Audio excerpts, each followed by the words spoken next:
The razor blade sliced through the worn fabric of Emma Chen's backpack, with a sound that would haunt Lincoln High for months to come. 27 students watched in frozen silence as 3 years of carefully saved homework, art projects, and the only photo she had of her late grandmother scattered across the cafeteria floor like broken dreams.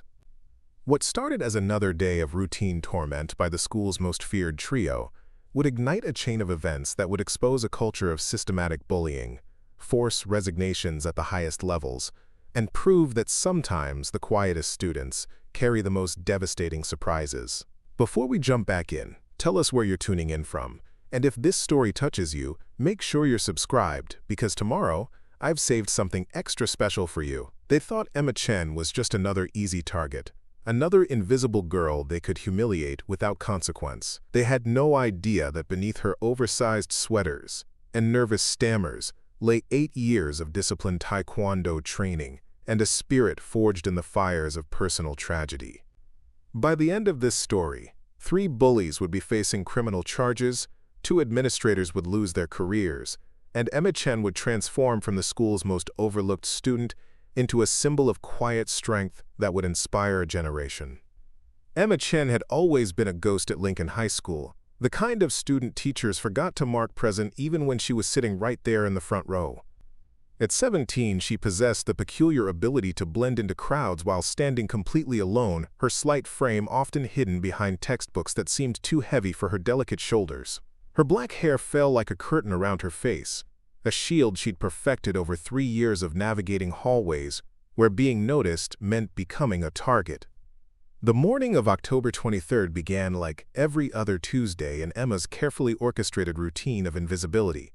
She arrived at school 45 minutes early, not because she was eager for education, but because the empty hallways offered safe passage to her locker without running the gauntlet of students who viewed her existence as an invitation for entertainment. Her backpack, a faded blue canvas bag that had belonged to her grandmother, hung heavy with the weight of advanced placement textbooks and the secret journals where she poured out thoughts too dangerous to speak aloud. Lincoln High sat in the heart of Riverside, a working-class town where Friday night football games were religious ceremonies, and social hierarchies were carved in stone before freshman orientation. The school's brick facade and metal detectors spoke to a community that had learned to expect the worst while hoping for better. Emma's family had moved to Riverside 3 years ago after her grandmother's death, trading the familiar chaos of San Francisco's Chinatown for the alien landscape of suburban conformity. Her mother, Dr. Li Chen, worked 16-hour days at the county hospital, her medical degree from Beijing worth less than the paper it was printed on in a system that demanded American credentials she couldn't afford to pursue. Her father had died when Emma was 12, leaving behind medical bills that turned their comfortable middle-class life into a daily struggle for survival. Emma's academic excellence was both her escape route and her burden, the scholarship to State University that would save her family financially while separating her from the only world she'd ever known. The Chen family's apartment sat above Mr. Kim's Korean restaurant, the smell of kimchi and grilled meats seeping through floorboards that creaked with every footstep. Emma's bedroom doubled as study hall and sanctuary, its walls covered with certificates from academic competitions, and a single photograph of her grandmother teaching a young Emma the basic stances of Taekwondo in Golden Gate Park. Master Young, her grandmother's instructor and closest friend, had continued Emma's training after the funeral, his small studio in Riverside's struggling downtown, serving as the only place where Emma felt truly herself. That Tuesday morning, Emma's routine proceeded with mechanical precision. She retrieved her chemistry textbook from her locker, avoiding eye contact with passing students who barely registered her existence anyway. Her first period, advanced placement chemistry, was her sanctuary, a place where molecular structures and periodic tables created order from the chaos of adolescent social dynamics. Mrs. Patterson, one of the few teachers who recognized Emma's brilliant mind, had arranged for her to work independently on college-level experiments while her classmates struggled with basic equations. Emma's academic achievements were simultaneously her greatest source of pride and her most dangerous liability. In a school where being smart was often seen as a betrayal of working-class values, her perfect grades marked her as different in ways that transcended simple cultural barriers. She was the daughter of immigrants who worked too hard and expected too much, the quiet girl who skewed the grading curve and made other students feel inadequate by comparison. Her teachers praised her work while her classmates resented her success, creating an isolation that felt more suffocating with each passing day. The morning's chemistry experiment involved analyzing the molecular structure of various compounds, work that required the kind of precise focus Emma had learned through years of Taekwondo training. Her hands moved with practiced steadiness as she measured solutions and recorded observations, the familiar rhythm of scientific method calming her mind in ways that meditation never could. She was completely absorbed in her work when the period ended, gathering her materials with the slow deliberation of someone trying to delay the inevitable return to a hostile world. Her second period English class presented different challenges. Mr. Rodriguez, a young teacher still idealistic enough to believe literature could change lives, had assigned a personal narrative essay about overcoming obstacles. Emma stared at the blank page, overwhelmed by the impossibility of condensing 3 years of systematic exclusion into 500 words that wouldn't sound like complaints. How could she explain that the greatest obstacle wasn't language barriers or cultural differences, but the daily accumulation of small cruelties that wore down her spirit like water-eroding stone? She began writing about her grandmother instead, describing the woman who had taught her that strength came not from fighting but from enduring, not from striking but from standing firm.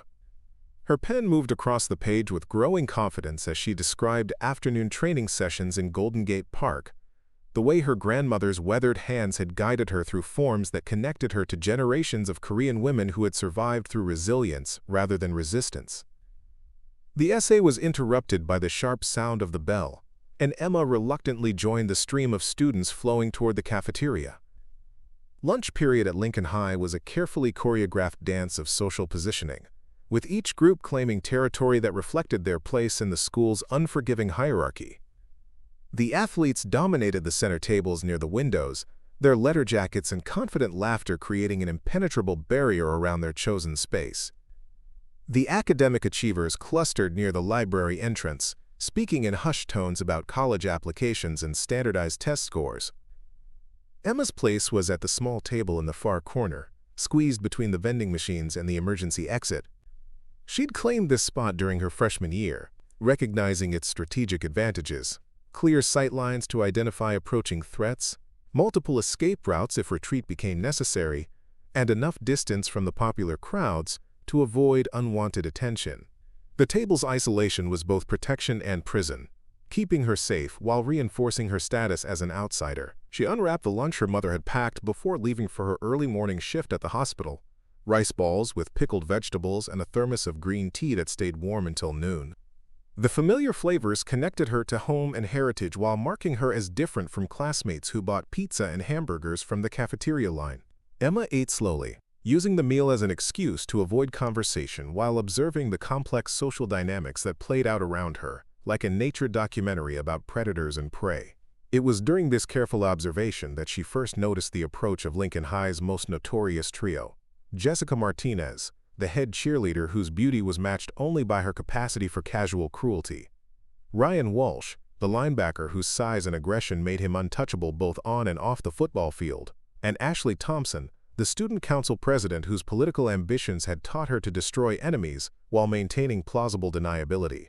These 3 students represented the apex of Lincoln High's social pyramid, their combination of athletic achievement, academic success, and family connections creating a perfect storm of teenage privilege. Jessica's father owned the largest construction company in 3 counties, providing jobs for half the town and immunity for his daughter's worst impulses. Ryan's uncle served as the school district superintendent, his position ensuring that disciplinary problems involving his nephew disappeared into administrative black holes. Ashley's mother sat on the school board while her father practiced law from an office that handled the legal affairs of most local businesses. Emma had managed to avoid their attention for 3 years, through a combination of strategic timing and deliberate insignificance. She knew their schedules, their habits, their preferred hunting grounds for victims who couldn't fight back. She timed her movements to avoid their presence, chose routes through school that minimized contact, and perfected the art of becoming invisible when escape wasn't possible. But on this particular Tuesday, her carefully constructed defenses would prove inadequate against a level of malice she'd never anticipated. The trio's approach was casual, almost conversational, the kind of predatory stalking that experienced bullies had refined into an art form. Jessica led the way, her perfectly straightened blonde hair catching the fluorescent lights as she moved with the confident stride of someone who'd never faced consequences for her actions. Ryan followed a step behind, his massive frame casting shadows that seemed to swallow smaller students whole. Ashley brought up the rear, her smartphone already recording what she assumed would be another amusing incident to share with her followers. Emma recognized the danger immediately, her grandmother's training kicking in as her body prepared for threat assessment and response. Her breathing deepened slightly, her muscles tensing in preparation for whatever was coming while her mind cataloged potential escape routes and defensive positions. The fight-or-flight response that had kept her ancestors alive through centuries of conflict flooded her system with adrenaline, sharpening her senses until she could hear individual conversations across the crowded cafeteria. "Well, well, well," Jessica said, her voice carrying the false sweetness that preceded her cruelest attacks. "If it isn't our little math genius, eating her weird food all alone again." She gestured toward Emma's lunch with exaggerated disgust, her perfectly manicured nails glinting under the harsh cafeteria lights. "What is that smell? It's like someone died and forgot to bury themselves." Emma kept her eyes fixed on her rice balls, refusing to give Jessica the reaction she was seeking. Preparing and narrating this story took us a lot of time, so if you are enjoying it, subscribe to our channel, it means a lot to us. Now back to the story. Years of meditation and martial arts training had taught her to find calm in the center of storms, to breathe through moments when every instinct screamed for retaliation. Her grandmother's voice echoed in her memory. "The strongest warriors are those who know when not to fight, little one. Save your strength for battles that matter." Ryan stepped closer, his shadow falling across Emma's small table like a physical weight. "She probably can't even understand you, Jess.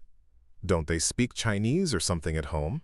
His laughter was harsh and grating, the sound of someone who'd learned that size could substitute for wit in most social situations. "Maybe we should speak slower so the foreign girl can keep up." The casual racism washed over Emma like a familiar poison, each word adding to the accumulated toxicity of 3 years spent being defined by her appearance rather than her achievements.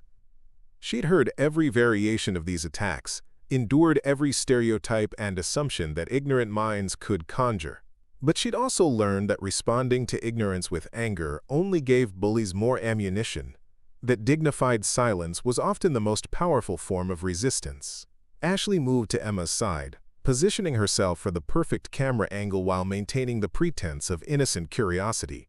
"Oh my God, you guys, look at her backpack," she said, her voice pitched perfectly to carry across nearby tables while sounding spontaneous rather than calculated. "Is that supposed to be vintage, or is it just old and gross?" Emma's hand moved protectively toward her backpack, the unconscious gesture revealing more vulnerability than she'd intended.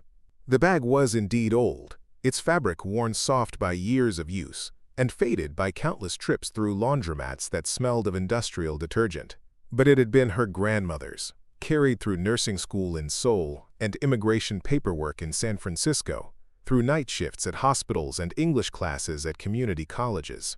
Every stain and patch told a story of survival and determination, of dreams pursued despite overwhelming obstacles. "Seriously, though," Jessica continued, her tone shifting toward mock concern, "that thing is probably a health hazard. It looks like it's held together with duct tape and prayers." She reached toward the bag as if to examine it more closely, her fingers trailing across the patched areas where Emma's mother had made careful repairs. "Maybe we should put it out of its misery."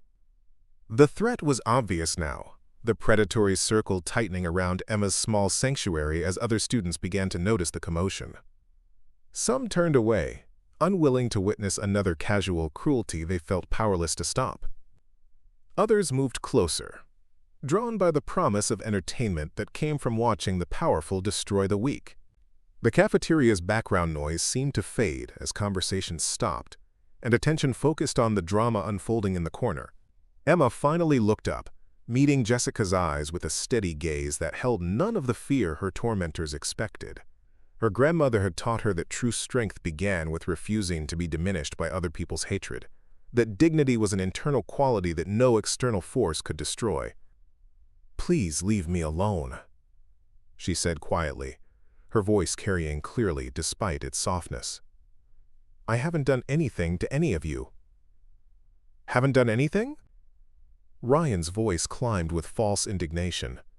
"You mess up the curve in every class, make the rest of us look stupid with your perfect grades. You act like you're better than everyone else with your fancy college words, and your nose always stuck in some book."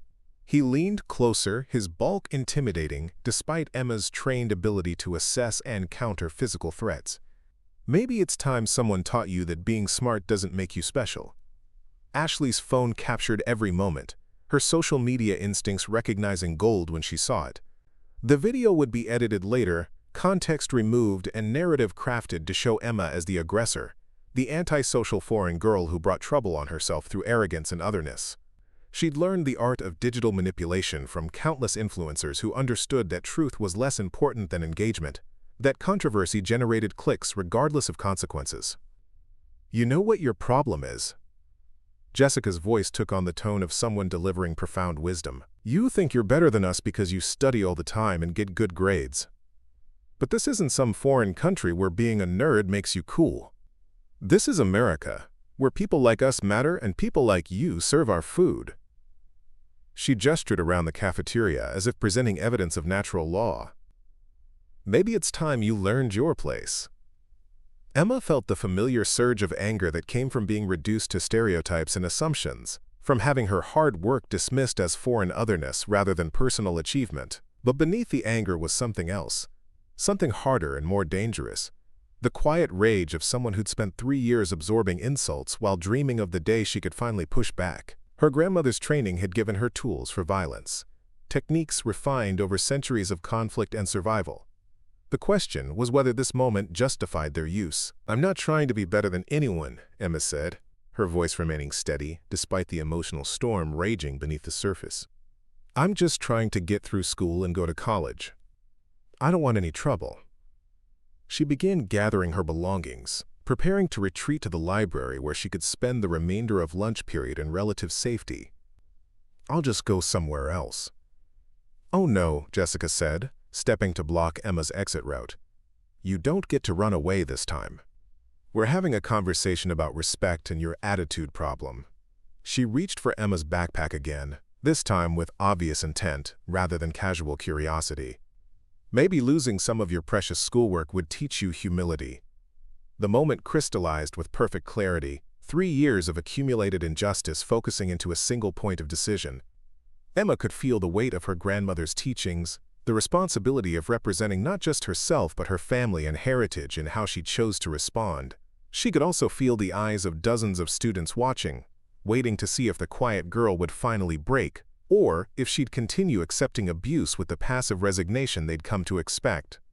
What happened next would be debated and analyzed for months afterward, frame-by-frame examination of security footage that captured every detail of the moment when Lincoln High's most invisible student finally stepped into the light. But in that instant, as Jessica's hand closed around the strap of her grandmother's backpack, Emma Chen made a choice that would change everything for everyone involved. The razor blade appeared in Jessica's other hand as if materialized from thin air, its appearance so sudden and unexpected that even Ryan and Ashley took a step backward. Later investigation would reveal that Jessica had been carrying the blade for weeks, using it to cut tags from stolen merchandise and intimidate younger students who couldn't identify the weapon quickly enough to report it. She'd never intended to use it for serious violence, but the intoxicating rush of absolute power over another human being had pushed her beyond the boundaries of mere psychological torture. "Maybe your ugly bag needs a makeover," Jessica said, her voice carrying a note of excitement that suggested she'd crossed a line she'd been approaching for months. "Let's see how smart you look when all your homework is scattered across the floor like confetti." The blade caught the fluorescent light as she raised it, creating small flashes that seemed to hypnotize the watching students into paralyzed silence. Emma's training kicked in with automatic precision, years of muscle memory overriding conscious thought as her body prepared for immediate action. Her breathing shifted into the controlled rhythm Master Young had drilled into her since childhood, her stance subtly adjusting to provide maximum stability and response options. But even as her body prepared for combat, her mind remained focused on de-escalation, on finding a path through the crisis that would minimize harm to everyone involved. "Jessica, please," Emma said, her voice carrying a note of genuine concern rather than fear. You don't want to do this. If you hurt me or damage my property, there will be consequences you can't control." She gestured slightly toward the security cameras she'd noticed positioned throughout the cafeteria, their red recording lights blinking steadily as they captured everything. "Your parents can't protect you from assault charges caught on video." But Jessica was beyond rational consideration, intoxicated by the rush of holding another person's future in her hands. The blade moved toward the backpack with deliberate slowness, each inch of approach designed to maximize Emma's psychological torment, while providing Ashley with dramatic footage for her social media empire. "Let's see how college applications look when they're in tiny little pieces," she said, her voice carrying the breathless excitement of someone discovering new depths of cruelty. The blade sliced through the backpack's worn fabric with a sound that seemed impossibly loud in the suddenly silent cafeteria. The cut was precise and malicious, designed not just to damage but to humiliate, to reduce 3 years of careful academic work to scattered debris. Emma's homework assignments, art projects, and personal writing spilled across the floor like snow, each piece representing hours of effort and dreams of escape from the suffocating atmosphere of high school social warfare. But it was the photograph that broke something fundamental inside Emma's carefully maintained composure. The picture of her grandmother, the only copy she possessed of their last day together in Golden Gate Park, fluttered to the floor with deliberate grace before landing face down in a puddle of spilled soda.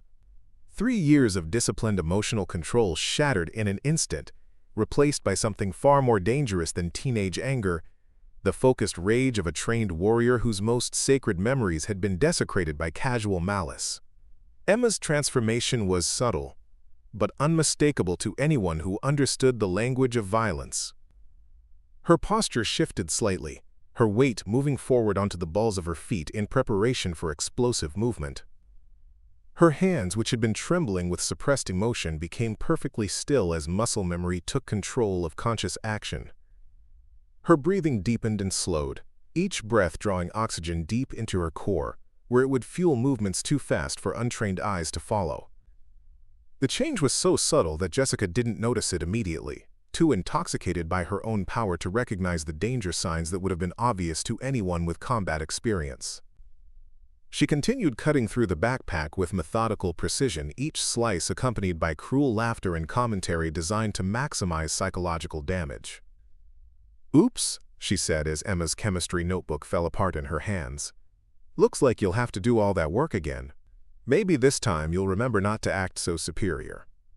Ryan and Ashley began to sense something different in the air, some shift in atmosphere that their predatory instincts recognized as potentially dangerous. Ryan took an unconscious step backward, his bulk suddenly feeling inadequate against something he couldn't quite identify. Ashley's phone continued recording, but her attention was divided between the screen and Emma's face, where something cold and calculating had replaced the expected tears and pleading. "You shouldn't have touched her picture," Emma said quietly, her voice carrying a note of finality that made several nearby students look up from their lunches with sudden concern. She knelt slowly to retrieve the photograph, her movements controlled and deliberate as she carefully brushed the liquid from her grandmother's face. "That was the only copy I had." Jessica laughed, the sound harsh and triumphant as she realized she'd found Emma's breaking point. "Oh, is the little baby gonna cry about her dead grandma?" she said, her voice dripping with false sympathy. "Maybe next time you'll think twice before acting like you're better than everyone else." She raised the blade again, preparing to inflict further damage on the scattered remains of Emma's academic life. That was when Emma Chen, the invisible girl who'd spent 3 years perfecting the art of being overlooked, finally allowed the world to see who she really was beneath the oversized sweaters and nervous stammers. What happened next would be replayed millions of times across social media platforms, analyzed by martial arts experts and legal scholars, and remembered as the moment when Lincoln High School learned that quiet strength could be far more dangerous than loud aggression. The confrontation that followed would last less than 30 seconds, but would have consequences that rippled through the school district for years to come. 3 bullies would discover that their victims weren't always as helpless as they appeared. 2 administrators would learn that willful blindness carried professional and legal costs they'd never considered.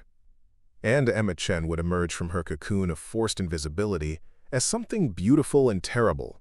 A young woman who refused to accept abuse as the price of existence, backed by skills that could enforce her refusal with devastating efficiency. But that transformation, and its shocking aftermath, would have to wait for the next chapter of a story that was only beginning to unfold. The movement began with Emma's breath, a controlled exhalation that carried 3 years of suppressed fury and transformed it into something far more dangerous than rage. Her left foot shifted 2 inches backward, her right knee bent almost imperceptibly, and her center of gravity dropped into the stance her grandmother had called the root of the mountain. To untrained eyes, she appeared to be simply picking up scattered papers. To anyone who understood combat, she had just assumed a fighting position that could generate devastating force from minimal movement. Jessica was still laughing when Emma's hand moved with the speed of a striking cobra, her fingers forming the precise spear hand technique that Master Young had made her practice 10,000 times on wooden boards. The strike landed with surgical precision on the pressure point just below Jessica's wrist, the same technique Korean warriors had used for centuries to disarm opponents without permanent injury.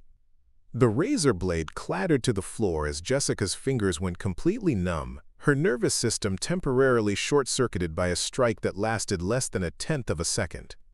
The silence that followed was absolute. 300 students and 20 faculty members processing what they had just witnessed with the stunned disbelief of people watching the laws of physics suddenly reverse themselves.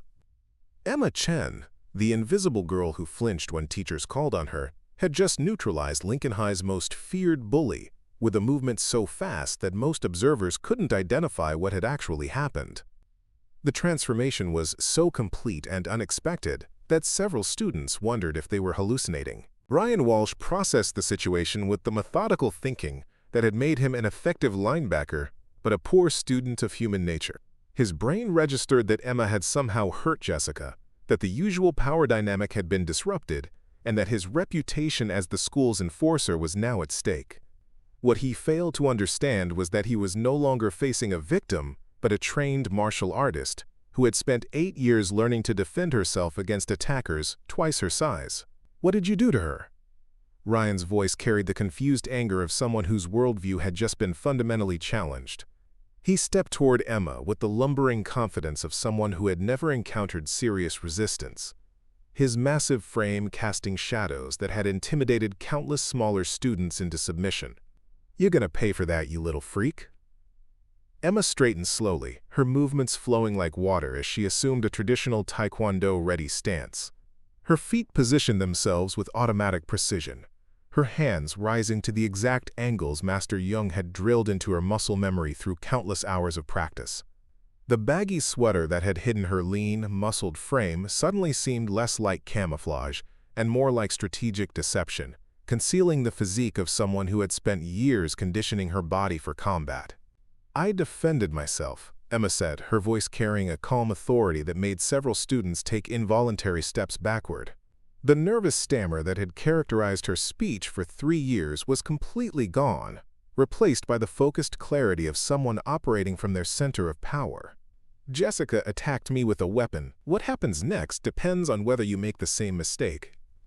Ashley Thompson, still recording with the devotion of someone who sensed viral content in the making, began to realize that her carefully planned humiliation video was turning into something entirely different. The narrative she had constructed in her mind, the story of privileged students putting an uppity scholarship girl in her place, was crumbling as Emma transformed from victim to something far more dangerous.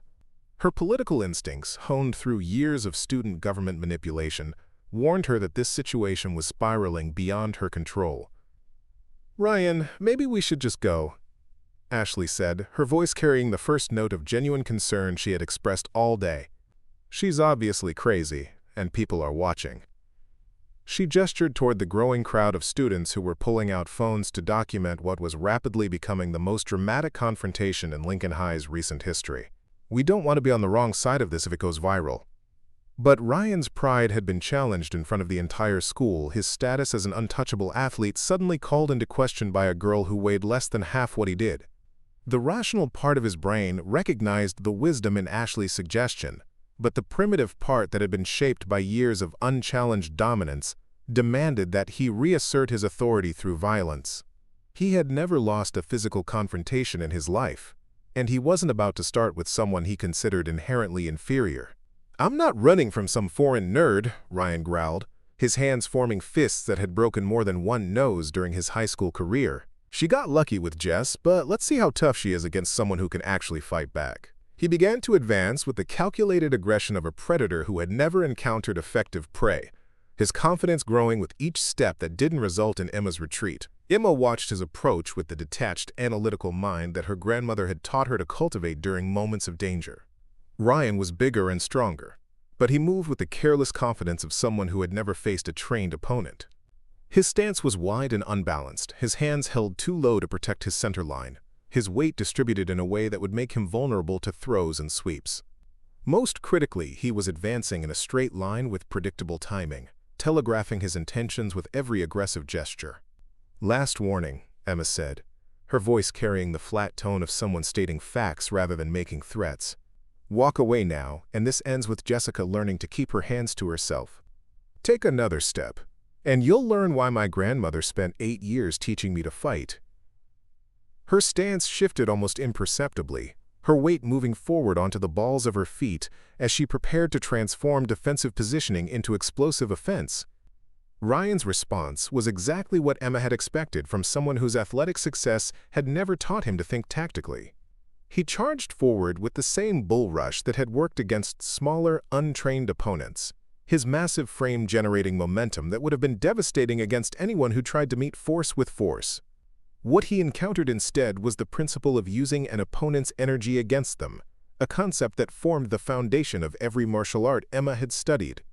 The throw happened so quickly that most observers missed the technical details, seeing only Ryan's massive frame suddenly airborne before crashing into a nearby table with enough force to collapse the metal structure beneath his weight. Emma had used his momentum against him, stepping aside at the last possible moment while using a classical hip throw to redirect his charge into empty air. The technique was thousands of years old, refined by countless generations of fighters who understood that intelligence could triumph over raw power when applied with precision and timing. Ryan lay stunned among the wreckage of the table, his brain struggling to process how he had gone from confident aggressor to helpless victim in less than 2 seconds. The pain shooting through his back and ribs was secondary to the psychological impact of being completely outmatched by someone he had dismissed as inherently inferior. For the first time in his athletic career, he had encountered an opponent who operated on a completely different level of skill and preparation. The cafeteria erupted into chaos as students scrambled to get better camera angles while maintaining safe distances from the ongoing confrontation. Phones appeared in dozens of hands, each device capturing different perspectives of the moment when Lincoln High's established order had been turned completely upside down. The videos would be uploaded within minutes, spreading across social media platforms with the speed of wildfire, as viewers tried to comprehend what they were witnessing. Jessica, still nursing her numb hand and the greater injury to her pride, stared at Emma with a mixture of hatred and fear that she had never experienced before. The casual cruelty that had defined her interactions with weaker students suddenly seemed inadequate against someone who could respond with measured violence. Her entire identity was built around being untouchable, protected by beauty, family connections, and the assumption that victims would never fight back effectively. "You can't do this," Jessica said, her voice shaking with rage and disbelief. "My father will destroy you and your whole family. You have no idea who you're messing with." She cradled her injured hand against her chest, the physical pain mixing with the emotional devastation of being publicly humiliated by someone she considered beneath notice. "You're nothing. You're nobody. And when I'm done with you, everyone will know it." Emma turned to face Jessica with the same calm intensity she had shown throughout the confrontation, her breathing steady and controlled despite the adrenaline coursing through her system. The transformation from invisible victim to confident warrior was so complete that several students wondered if they had ever really seen Emma Chen before this moment. The girl standing before them bore little resemblance to the nervous, stammering figure who had spent 3 years apologizing for her own existence. "Your father," Emma said, her voice carrying the weight of someone who had done extensive research, "owns Martinez Construction, which has been under investigation by the State Labor Board for safety violations and wage theft. Your family's wealth is built on exploiting workers who look exactly like my mother." She gestured toward the scattered contents of her backpack, her grandmother's photograph now carefully tucked into her pocket. You think money makes you untouchable, but you just committed assault with a deadly weapon in front of 300 witnesses. The accuracy of Emma's knowledge hit Jessica like a physical blow. The realization that her victim had been studying her tormentors with the same methodical precision she applied to academic subjects. Emma's quiet intelligence had been cataloging weaknesses and vulnerabilities, building detailed profiles of the people who made her life miserable while they dismissed her as too insignificant to worry about.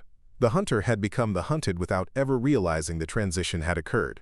Ashley sensed the shift in momentum with the political instincts that had made her successful in student government, recognizing that her carefully constructed narrative was collapsing in real time. The video she was recording would not show privileged students maintaining social order, but rather documented evidence of assault, bullying, and the complete breakdown of her group's carefully maintained image.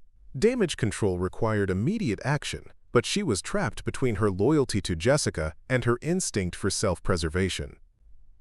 "This is all a big misunderstanding," Ashley said, her voice taking on the smooth diplomatic tone she used in student council meetings when controversial issues required careful navigation. "I'm sure we can work this out without involving administration or outside authorities." She gestured toward her phone as if offering to delete the incriminating footage, though multiple copies had already been uploaded to cloud storage systems. "Emma, I think you've made your point." Emma's laugh was soft but carried an edge that made several nearby students unconsciously step backward. The sound held no humor, only the bitter amusement of someone who had spent years watching bullies retreat the moment their victims showed any capacity for effective resistance. The transformation was complete now, the invisible girl completely gone and replaced by someone who commanded respect through demonstrated capability rather than pleading for mercy. "My point," Emma said, her voice carrying clearly across the now silent cafeteria, "is that 3 years of your entertainment is over. You want to involve administration? Perfect. Let's call Principal Morrison right now and review the security footage together." She pulled out her phone with deliberate slowness, her movements controlled and confident. "I'm sure he'll be fascinated to learn that his star students have been carrying weapons to school and using them to assault other students." The mention of Principal Morrison sent a visible shock through Ashley's carefully composed demeanor, her political mask slipping to reveal genuine panic beneath the surface. Morrison was her mother's longtime friend and political ally, someone who had protected Ashley from consequences throughout her high school career, in exchange for maintaining the appearance of order and discipline. But assault with a deadly weapon was beyond the scope of administrative cover-ups, particularly when documented by multiple video sources. Ryan struggled to his feet among the wreckage of the collapsed table, his movements slow and pained as he assessed the damage to both his body and his reputation. The physical injuries would heal within weeks, but the psychological impact of being completely dominated by someone he had dismissed as inherently inferior would shape his understanding of power dynamics for the rest of his life. His entire identity had been built around physical intimidation, and Emma had demonstrated that true strength came from discipline and training rather than size and aggression. "This isn't over," Ryan said, his voice lacking the confidence that had characterized his earlier threats. The words sounded hollow even to his own ears, the desperate posturing of someone whose worldview had been fundamentally challenged by empirical evidence. "You got lucky, but luck runs out. And when it does, I'll be waiting." Emma studied Ryan, with the clinical detachment of a scientist observing an interesting specimen, her head tilted slightly as she processed his threat through the framework of tactical analysis her grandmother had taught her. The boy standing before her was physically imposing but emotionally fragile, his entire sense of self-worth dependent on maintaining dominance over others through intimidation and violence. He was also injured, off balance, and surrounded by witnesses who would ensure that any future aggression would be immediately documented and reported. "Luck," Emma repeated, savoring the word as she considered its implications. "You think what just happened was luck?" She gestured toward the scattered debris of the table, the physical evidence of Ryan's complete failure to land a single effective strike against a girl half his size. "How many years did you train for football, Ryan? How many hours in the weight room? How many practices perfecting your technique?" Ryan's face flushed with confusion and anger as he tried to understand where Emma's questions were leading, his brain still sluggish from the impact of his unexpected encounter with the cafeteria floor. The comparison between his athletic training and whatever had just happened to him was obvious but somehow beyond his ability to process clearly. Football had always been about overpowering opponents through superior size and aggression, concepts that seemed inadequate against someone who operated according to different principles entirely. 8 years, Emma continued, her voice taking on the patient tone of a teacher explaining basic concepts to a struggling student. 8 years of training 3 hours every day, learning not just techniques but discipline, respect, and the responsibility that comes with having the ability to hurt people. She stepped closer to Ryan, her smaller frame somehow more intimidating than his bulk, as she demonstrated the confidence that came from genuine competence. You spent your time learning to hit people in a game with rules and referees. I spent mine learning to survive. The philosophical distinction hit Ryan with more force than Emma's physical techniques.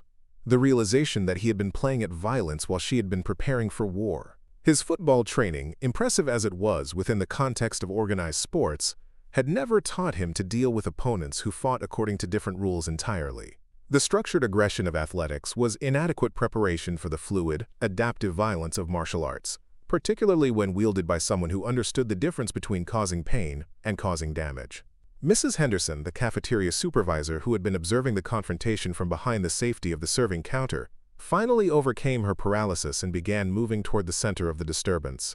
Her 20-year career in education had given her extensive experience with student conflicts, but nothing in her background had prepared her for the systematic dismantling of the school's social hierarchy that she had just witnessed. The protocols for dealing with typical teenage drama seemed inadequate for addressing whatever Emma Chen had just become. "All right, that's enough," Mrs. Henderson said, her voice carrying the authority of someone accustomed to managing adolescent chaos through sheer force of personality. "Everyone back to your tables. This is over." She moved between Emma and the 3 students who had initiated the confrontation, positioning herself as a physical barrier while gesturing for other staff members to call the main office. "Emma, I need you to come with me to see Principal Morrison immediately." Emma regarded Mrs. Henderson with the same calm assessment she had applied to her attackers, recognizing that the supervisor was attempting to restore order through traditional administrative channels that had consistently failed to protect vulnerable students. The older woman meant well, but she represented a system that had enabled 3 years of systematic abuse through willful blindness and misplaced priorities. The time for working within that system had ended the moment Jessica drew a weapon in a crowded cafeteria. "Mrs. Henderson," Emma said respectfully, her tone acknowledging the woman's position, while making clear that she would not be intimidated into compliance. "I'll be happy to speak with Principal Morrison about what happened here today, but I'll be doing so with my mother present, along with the attorney she's already contacted, and with copies of all the video evidence that multiple students have recorded." She gestured toward the phones still pointed in their direction, their owners documenting every word for posterity. This is no longer a school disciplinary matter. The mention of attorneys and legal proceedings sent visible shockwaves through the assembled crowd, students and faculty alike recognizing that the situation had escalated far beyond the boundaries of typical high school drama. Mrs. Henderson's face paled as she realized that her standard protocols for managing student conflicts were inadequate for addressing the criminal charges and civil liability that Emma was clearly prepared to pursue. The comfortable assumption that internal discipline could resolve any situation had just been challenged by someone who understood her rights and had the resources to enforce them. Jessica, Ashley, and Ryan exchanged glances that conveyed their growing understanding that they had crossed lines with consequences they had never been forced to consider. Their previous victims had either absorbed abuse in silence or been successfully intimidated into dropping complaints before they could gain traction within the administrative system. Emma represented something entirely different. A victim who refused to be victimized, backed by family resources and legal knowledge that made her dangerous to people accustomed to operating without accountability. "Nobody's calling any lawyers," Ashley said, her voice taking on the commanding tone she used in student council meetings when opposition needed to be managed through political manipulation. "This is just high school drama that got out of hand. We can work this out like mature people without involving adults who don't understand teenage social dynamics." She gestured toward her phone as if offering to delete the evidence, though she had already uploaded multiple copies to secure servers. "Emma, I think you've proven your point. Let's just agree to forget this happened." Emma's smile was sharp enough to cut glass. the expression of someone who had spent 3 years studying her tormentor's weaknesses while they dismissed her as beneath notice. Ashley's attempt at damage control revealed the shallow political thinking that had made her successful in student government, but would prove inadequate against someone who had been planning for this moment since her first day at Lincoln High. The comfortable assumption that victims could be convinced to accept injustice for the sake of peace had just encountered someone who understood that real peace required justice. "Forget this happened." Emma's voice carried the incredulous tone of someone hearing a particularly absurd proposition.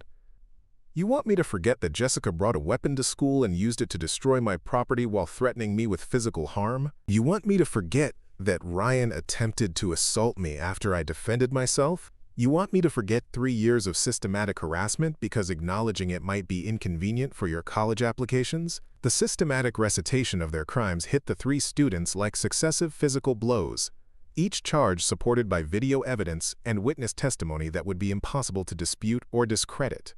Emma's legal vocabulary and understanding of criminal statutes revealed preparation that went far beyond typical teenage knowledge, suggesting consultation with people who understood the justice system well enough to navigate it effectively. They were no longer dealing with an isolated victim, but with someone who had built a comprehensive case for prosecution.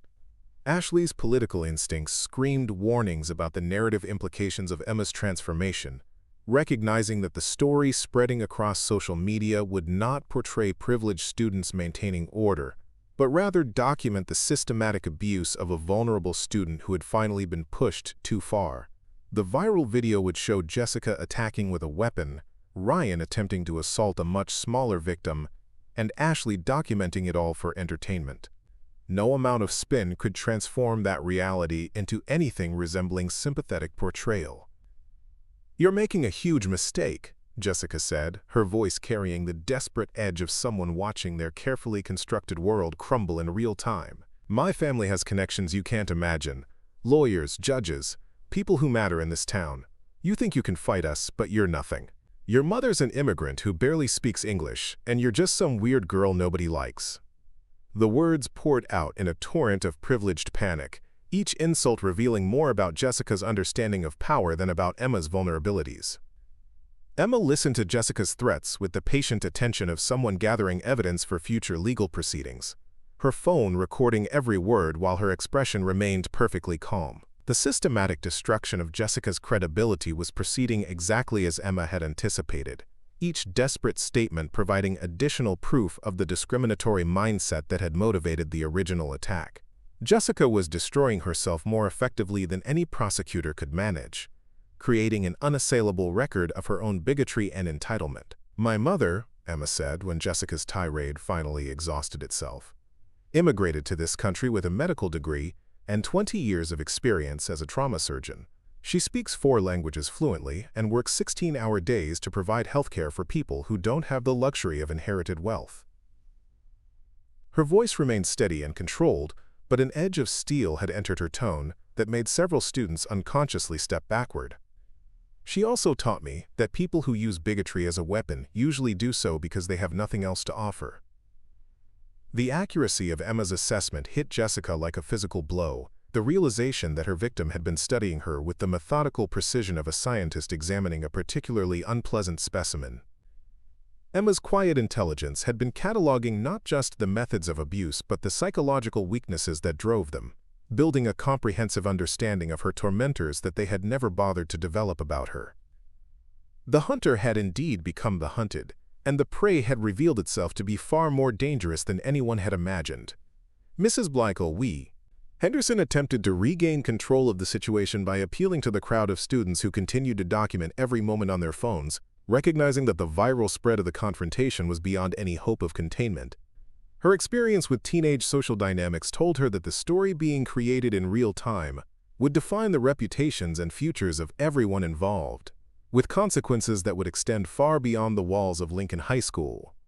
"Everyone needs to put their phones away and return to their lunch," Mrs. Henderson said, her voice carrying the frayed authority of someone watching institutional protocols fail in real time. "This is a private matter between students that will be handled through appropriate administrative channels." She gestured toward the exits, as if students would voluntarily abandon the most dramatic confrontation in the school's recent history. "There's nothing more to see here." Emma turned to address Mrs. Henderson directly, her posture respectful but her voice carrying the quiet authority of someone who had seized control of the narrative. The transformation from invisible victim to confident advocate was so complete that several faculty members wondered if they had fundamentally misunderstood Emma's character throughout her 3 years at Lincoln High. The girl standing before them bore no resemblance to the nervous, apologetic figure who had spent years trying to avoid attention. Mrs. Henderson, with respect, this stopped being a private matter the moment Jessica brought a weapon into your cafeteria and used it to assault another student, Emma said, her legal vocabulary precisely chosen to emphasize the criminal nature of what had occurred. Multiple felonies have been committed in front of hundreds of witnesses, all documented on video that's already spreading across social media platforms. This is now a matter for law enforcement and the district attorney's office. The mention of criminal charges and prosecutor involvement sent visible shockwaves through the assembled crowd, students and faculty alike recognizing that they were witnessing the complete breakdown of Lincoln High's traditional power structure. Emma's systematic dismantling of her tormentors' assumed immunity was proceeding with the methodical precision of someone who had spent years planning for exactly this moment. The comfortable assumption that wealth and connections could insulate students from consequences was being challenged by someone who understood that documented crimes had implications beyond school disciplinary procedures. Ashley made one final attempt to salvage the situation through the political manipulation tactics that had served her throughout her student government career, recognizing that her own future was now inextricably linked to the narrative emerging from the confrontation. Her mother's position on the school board and her father's legal practice had always provided insulation from serious consequences. But assault charges documented on viral video were beyond the scope of administrative protection. Emma, I understand you're upset, and you have every right to be, Ashley said, her voice taking on the carefully modulated tone she used when attempting to build consensus around controversial positions. But think about what you're doing to yourself. Filing criminal charges means court appearances, legal fees, years of your life consumed by litigation. Is getting revenge really worth sacrificing your future? She gestured toward the crowd of watching students as if they represented a jury that Emma needed to convince. We can make this right without destroying everyone's lives. Emma's response revealed the depth of preparation and strategic thinking that had been hidden beneath 3 years of carefully maintained invisibility, her understanding of legal processes and constitutional rights far exceeding anything her tormentors had anticipated from someone they dismissed as socially irrelevant. The quiet girl had been studying not just academic subjects but the justice system itself, preparing for the day when she would need to defend herself against people who believed their privilege made them untouchable. Ashley, I've already thought very carefully about what I'm doing, Emma said, her voice carrying the confidence of someone who had consulted with people far more knowledgeable about legal strategy than high school students. Filing criminal charges means that future victims won't have to endure what I've experienced for 3 years. It means that people who think wealth and connections make them immune to consequences will learn otherwise. And it means that the culture of enabling systematic abuse that permeates this institution will finally face accountability. The systematic articulation of Emma's motivations revealed a level of sophisticated thinking about justice and institutional change that left her opponents speechless, their understanding of power dynamics suddenly revealed as primitive compared to someone who had been studying systemic oppression with academic rigor. Emma's transformation from victim to advocate was complete, her emergence from invisibility marking not just personal growth but the beginning of institutional reform that would reshape Lincoln High's culture. The confrontation had lasted less than 10 minutes, but its consequences would ripple through the school district for years to come, challenging assumptions about power, privilege, and the price of enabling systematic abuse. Emma Chen had kept her promise to herself, emerging from 3 years of forced invisibility as someone who commanded respect through demonstrated competence rather than inherited status. The invisible girl was gone forever, replaced by a young woman who understood that true strength came not from the ability to hurt others, but from the courage to ensure that others could not be hurt with impunity. Principal Morrison's office had never felt smaller than it did at 3:15 that Tuesday afternoon, the mahogany walls seeming to close in as 5 adults and 3 teenagers tried to occupy a space designed for routine disciplinary meetings rather than criminal investigations. The room reeked of desperation and expired authority, Decades of institutional cover-ups finally colliding with someone who refused to be quietly swept under the administrative carpet that had hidden so many uncomfortable truths. Emma sat between her mother and Alexandra Kim, the civil rights attorney who had driven 2 hours from the city after receiving Dr. Chen's frantic phone call. Alexandra's presence transformed the meeting from a typical school disciplinary proceeding into something far more dangerous for everyone involved. Her legal pad already filled with notes about federal civil rights violations and criminal conspiracy charges that could destroy careers and send people to prison. Dr. Li Chen had arrived at Lincoln High still wearing her surgical scrubs, the smell of antiseptic and the weight of a 12-hour emergency room shift evident in every line of her exhausted face. But beneath the fatigue burned a fury that made her daughter's controlled anger seem mild by comparison. The rage of a mother who had sacrificed everything to give her child opportunities only to watch privileged students destroy them for entertainment. Principal Morrison sat behind his desk like a man watching his career evaporate in real time, his usually confident demeanor replaced by the nervous energy of someone calculating damage control strategies while simultaneously recognizing their futility. The security footage playing on his computer monitor showed the cafeteria incident from 3 different angles, each perspective making it impossible to deny what had occurred or who was responsible. Across from Emma's legal team sat the Martinez family attorney, a sharp-suited man whose reputation for making problems disappear had been built on decades of representing clients who confused wealth with immunity. David Goldman had arrived within 30 minutes of Jessica's tear-filled phone call, his presence meant to intimidate the Chen family into accepting a quiet settlement that would preserve his client's reputation while ensuring Emma's continued silence.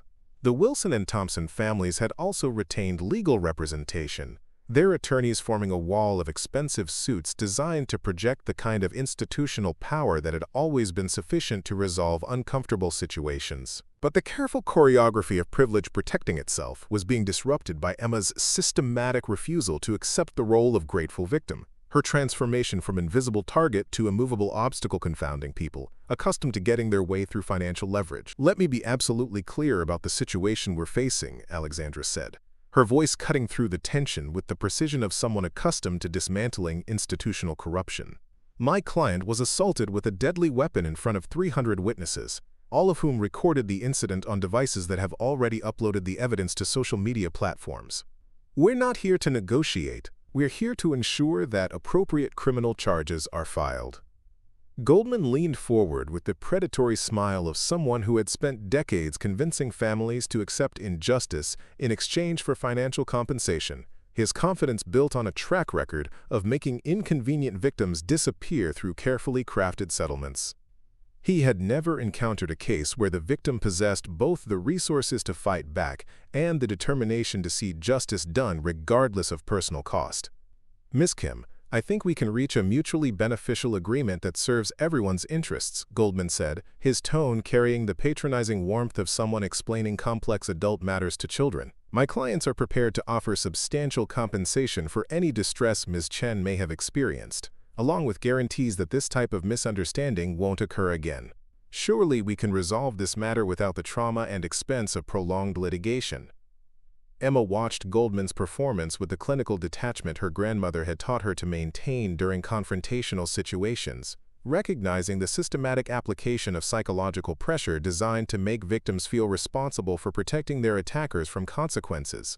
The attorney's offer was crafted to sound generous, while actually admitting no wrongdoing and providing no guarantee that future victims would be protected from similar treatment. "Mr. Goldman," Emma said, her voice carrying the quiet authority that had emerged during the cafeteria confrontation, "your clients didn't cause me distress. They committed multiple felonies that are clearly documented on video evidence. Jessica brought a weapon to school and used it to destroy my property while making threats of violence. Ryan attempted to assault me after I defended myself. Ashley recorded it all for social media entertainment while making discriminatory comments about my ethnicity and family background." The systematic recitation of criminal charges hit the assembled attorneys like successive hammer blows, each accusation supported by evidence that would be impossible to dispute in court. Emma's legal vocabulary and understanding of criminal statutes revealed preparation that went far beyond typical teenage knowledge, suggesting consultation with people who understood the justice system well enough to navigate it effectively. Dr. Chen had remained silent throughout the preliminary discussions, but Goldman's attempt to characterize the assault as a misunderstanding finally pushed her beyond the limits of her carefully maintained composure.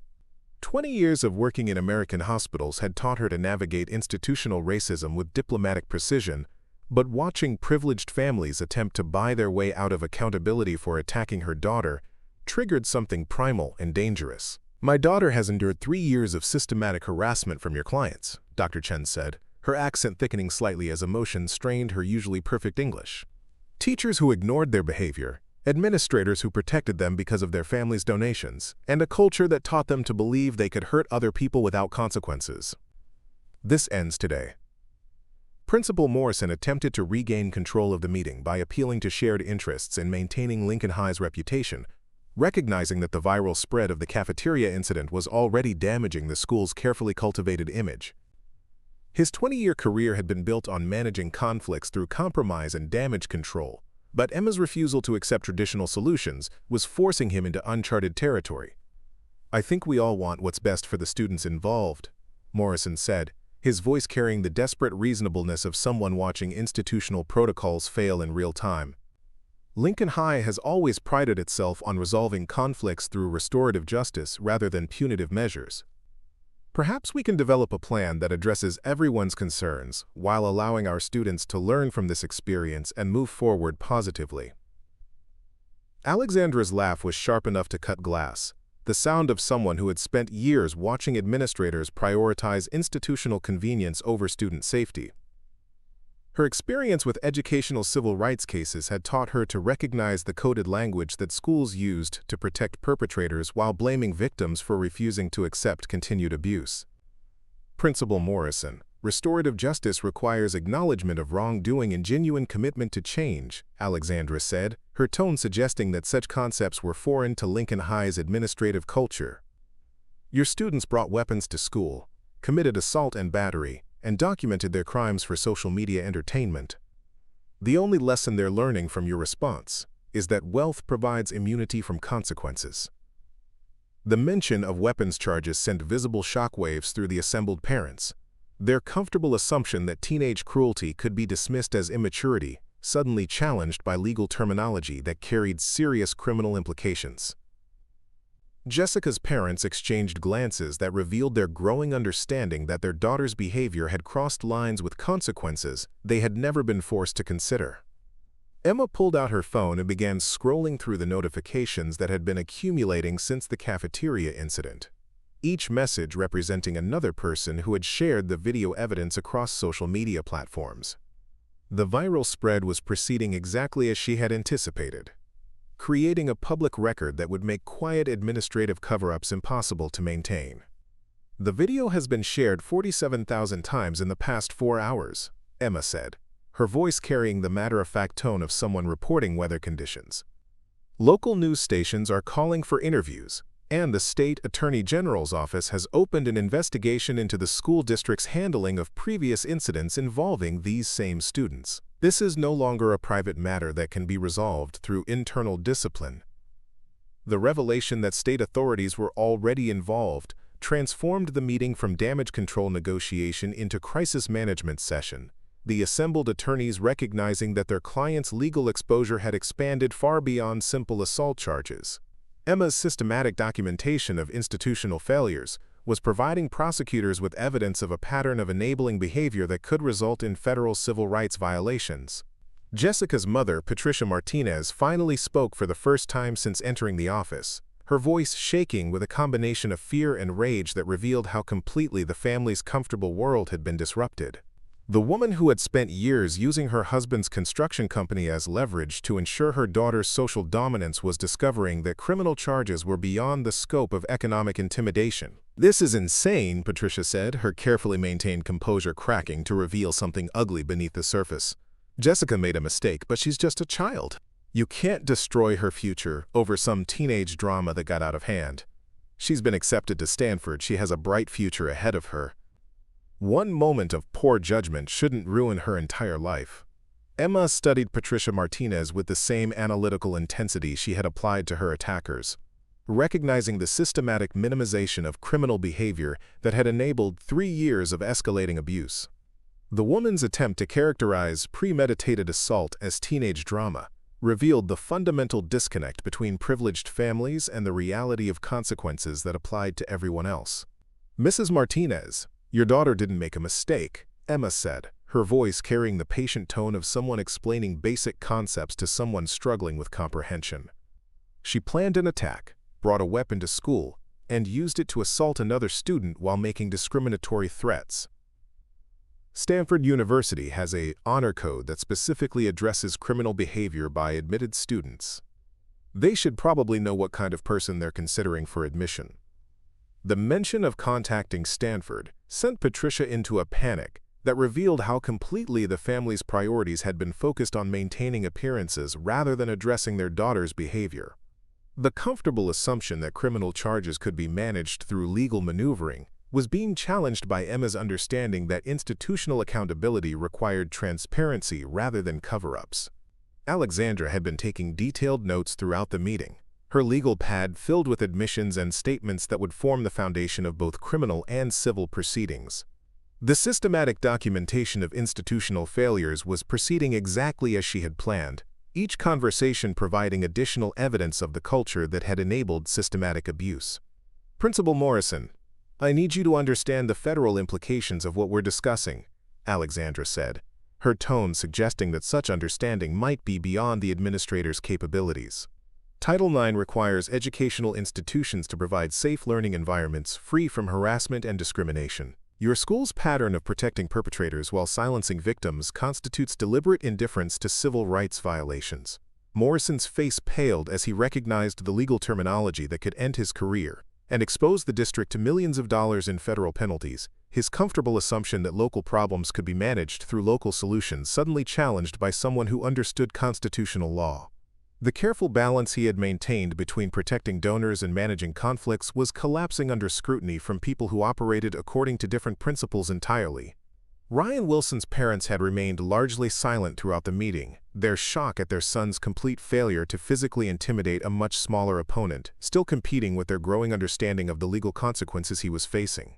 The boy they had raised to believe that size and aggression were sufficient to overcome any obstacle had been systematically dismantled by someone who operated according to principles they had never taught him to respect. "Our son was defending his friend," Margaret Wilson said, her voice carrying the desperate edge of someone grasping for explanations that might minimize criminal liability. "He saw Jessica being hurt and responded instinctively to protect her. Surely that shows good character rather than criminal intent." She gestured toward Ryan as if his physical presence would somehow support her argument. "He's a good kid who made an error in judgment under stressful circumstances." Emma's response revealed the depth of strategic thinking that had been hidden beneath 3 years of carefully maintained invisibility, her understanding of the legal system and evidence evaluation far exceeding anything her opponents had anticipated from someone they had dismissed as socially irrelevant. "Mrs. Wilson, the security footage shows your son approaching me with clear aggressive intent after I had already neutralized the immediate threat," Emma said, her legal vocabulary precisely chosen to emphasize the criminal nature of what had occurred. "Self-defense laws don't protect people who initiate violence against someone who has already demonstrated they pose no ongoing danger. Your son chose to escalate the situation rather than de-escalate it." The systematic dismantling of the Wilson family's narrative hit Margaret like a physical blow, the realization that her son's behavior was indefensible under any reasonable interpretation of the law. Emma's transformation from victim to prosecutor was proceeding with the methodical precision of someone who had spent years preparing for exactly this moment. Ashley Thompson's parents, Richard and Susan, had been observing the proceedings with the calculating attention of people accustomed to managing political crises through strategic communication. Richard's law practice had given him extensive experience with damage control, but the systematic documentation of his daughter's crimes was creating challenges that exceeded his expertise. "Miss Chen, my daughter's involvement was limited to recording what she believed would be a minor social interaction," Richard said, his voice carrying the careful precision of someone who understood that every word was being evaluated for legal implications. She had no way of knowing that the situation would escalate to violence. Her documentation actually provides valuable evidence for understanding what really happened. Emma's smile was sharp enough to cut diamond, the expression of someone who had anticipated every possible line of defense, and prepared comprehensive responses. Ashley's father was attempting to transform his daughter from co-conspirator into innocent bystander, but the evidence of her active participation was too overwhelming to dispute. "Mr. Thompson, your daughter's recording captured her making discriminatory comments about my ethnicity and family background while encouraging the assault," Emma said, her voice carrying the clinical detachment of someone presenting evidence to a jury. "She actively participated in planning and executing a coordinated attack designed to humiliate and intimidate me.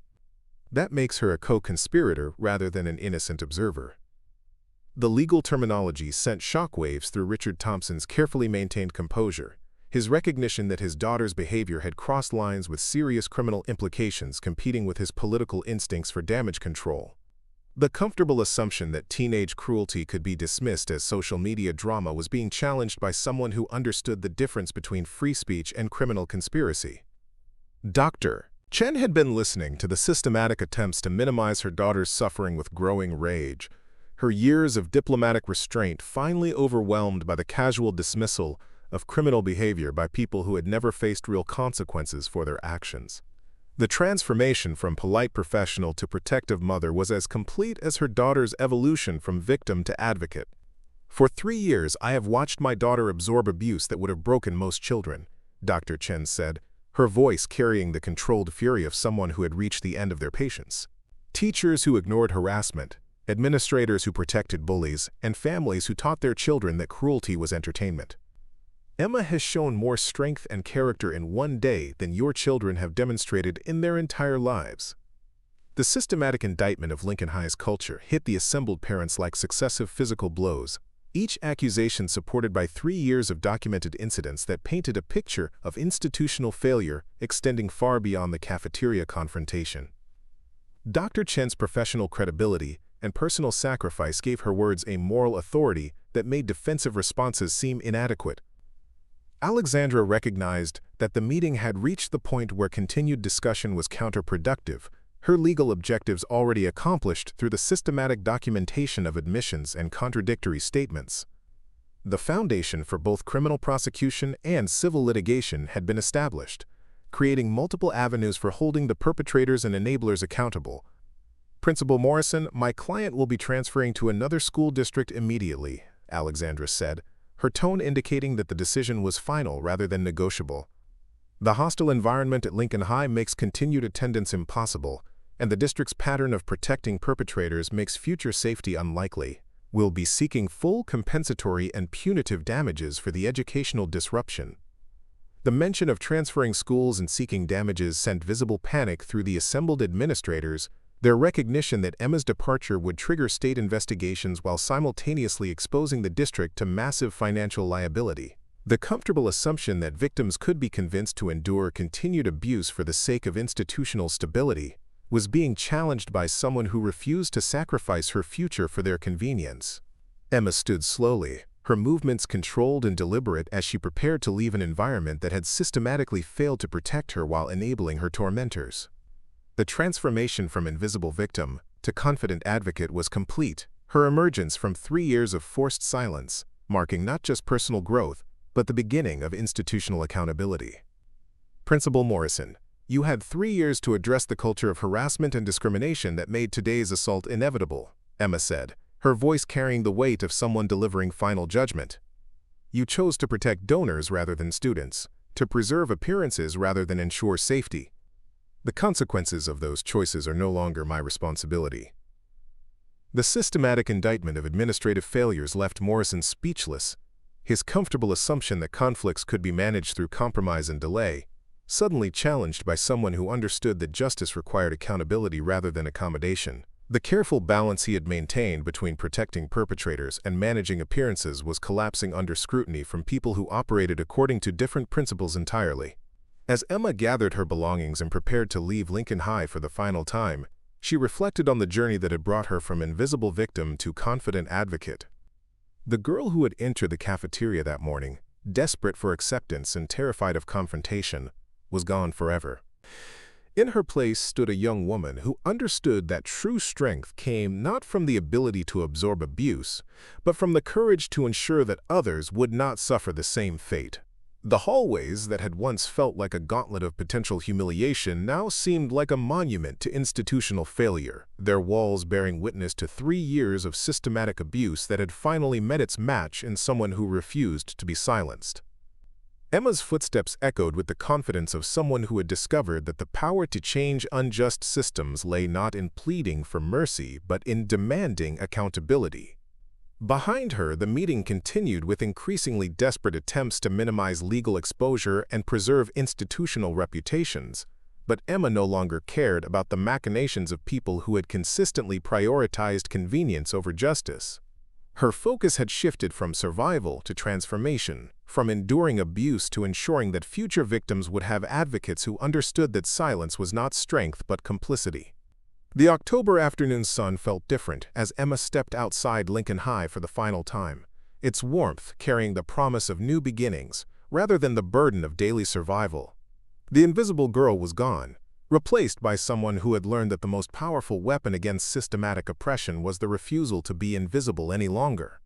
6 months later, Emma Chen stood at the podium of Jefferson Academy's state championship tournament, her black belt with gold trim reflecting the gymnasium lights, as she addressed an audience of martial artists, parents, and local officials who had gathered to witness something unprecedented in high school athletics.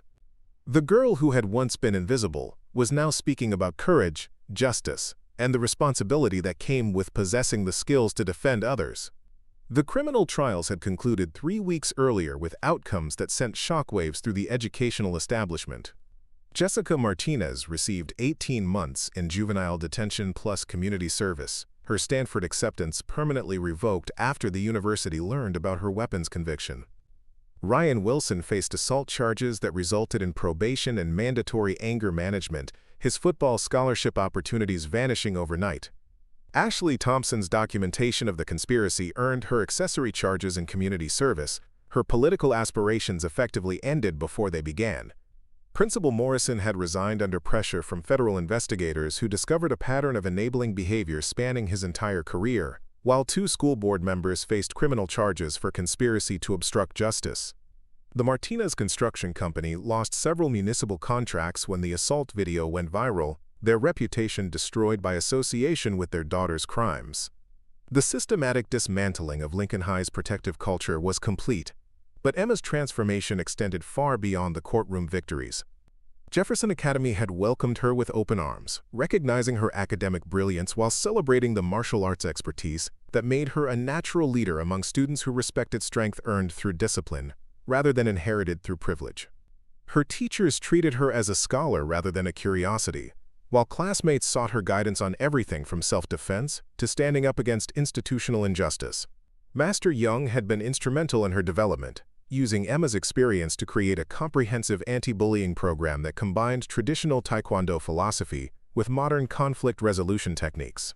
The program had attracted attention from school districts across the state, with Emma serving as a youth instructor who taught other teenagers how to defend themselves while understanding the responsibility that came with martial arts training. Strength without wisdom is just violence, Emma told the assembled crowd, her voice carrying the authority of someone who had faced real darkness and emerged stronger. My grandmother taught me that the greatest victory is the one that prevents future battles. We don't train to hurt people. We train to protect them, starting with ourselves. Dr. Chen watched from the audience with tears in her eyes, marveling at the confident young woman her daughter had become. The fear and anger that had consumed their family during the darkest days at Lincoln High had been replaced by purpose and determination. Emma's suffering transformed into a mission to help others facing similar challenges. The civil lawsuit against the school district had been settled for an undisclosed sum that covered Emma's education through graduate school while establishing a fund for other students who faced institutional discrimination. More importantly, the case had created legal precedents that strengthened protections for victims of systematic harassment, ensuring that future complaints would be taken seriously rather than dismissed. Alexandra Kim had become more than just Emma's attorney, evolving into a mentor who helped her understand how personal experiences could drive systemic change. Together, they had crafted legislation that required schools to implement transparent reporting systems for harassment complaints, with independent oversight to prevent administrative cover-ups. The 3 students who had attacked Emma were required to attend her presentation as part of their court-ordered community service. Their presence, a reminder of how completely their lives had been altered by 30 seconds of documented cruelty. Jessica sat in the back row with her head down, her expensive clothes replaced by the uniform of the youth detention center. Ryan's massive frame seemed diminished by the weight of consequences he had never imagined possible. Ashley's political ambitions had been replaced by mandatory counseling sessions focused on empathy and respect for others. Emma concluded her presentation by demonstrating the same techniques she had used to defend herself in the cafeteria, her movements flowing like water, as she showed how 8 years of training could neutralize much larger opponents through leverage and precision rather than brute force. The demonstration was both beautiful and terrifying, a reminder that true strength came from discipline and wisdom rather than size and aggression. "The most important lesson I learned wasn't how to fight," Emma said as she resumed her position at the podium. "It was how to stop fighting while still standing up for what's right. Sometimes the strongest thing you can do is walk away. Sometimes the strongest thing you can do is fight back. The key is knowing the difference." The standing ovation lasted for 3 minutes, hundreds of people recognizing that they had witnessed something transformative in the quiet girl who had refused to remain silent. Emma's journey from invisible victim to confident advocate was complete, but her story would continue inspiring others who faced similar challenges. That evening, Emma sat in her new bedroom, reviewing acceptance letters from universities across the country, each institution eager to recruit someone whose combination of academic excellence and moral courage represented the best of what higher education could achieve. Harvard, MIT, Stanford, and a dozen other prestigious schools had offered full scholarships, recognizing that Emma's strength of character was as valuable as her intellectual gifts.